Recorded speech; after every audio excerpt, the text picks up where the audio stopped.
বিকেলের নরম রোদে পুটকুলি আর চুটকুলি হাঁটতে বেরিয়েছিল। আজকে আইসক্রিম খাবো, কিন্তু আগে বাড়ি ফিরি, তারপর দেখা যাবে। হঠাৎ তারা দেখলো একটা ছোট্ট পাপি কষ্টে কাঁপছে। আরে, ওকে কেউ মারছে নাকি? চুটকুলি দৌড়ে গিয়ে বলল, চুটকুলি দেখো, ও কত কষ্ট পাচ্ছে। ভয় পেও না ছোট্টু, আমরা আছি। দুজনে মিলে পাপিটাকে কোলে তুলে নিল, জল খাওয়ালো, কাপড় দিয়ে রক্ত মুছল, ভালোবাসায় ভরিয়ে দিল। চুটকুলি আস্তে করে পাপিটার মাথায় হাত বুলিয়ে দিল। চলো ডাক্তারের কাছে নিয়ে যাই। হ্যাঁ, ও ঠিক হয়ে যাবে। তারপর ওরা পাপিটাকে নিয়ে গেল ভেটেরিনারি ডাক্তারের কাছে। ডাক্তার ওষুধ দিলেন, ব্যান্ডেজ করে দিলেন।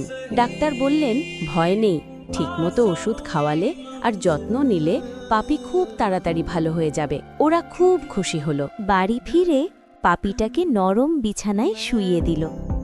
কয়েকদিন যত্ন আর ভালোবাসায় পাপিটা সুস্থ হয়ে উঠল। সুস্থ পাপি লেজ নেড়ে খেলছে। ওরা নাম দিল চুটকুলি। এর নাম হবে লাড্ডু। পুটকুলি হেসে বলল, আমাদের নতুন বন্ধু লাড্ডু। লাড্ডু।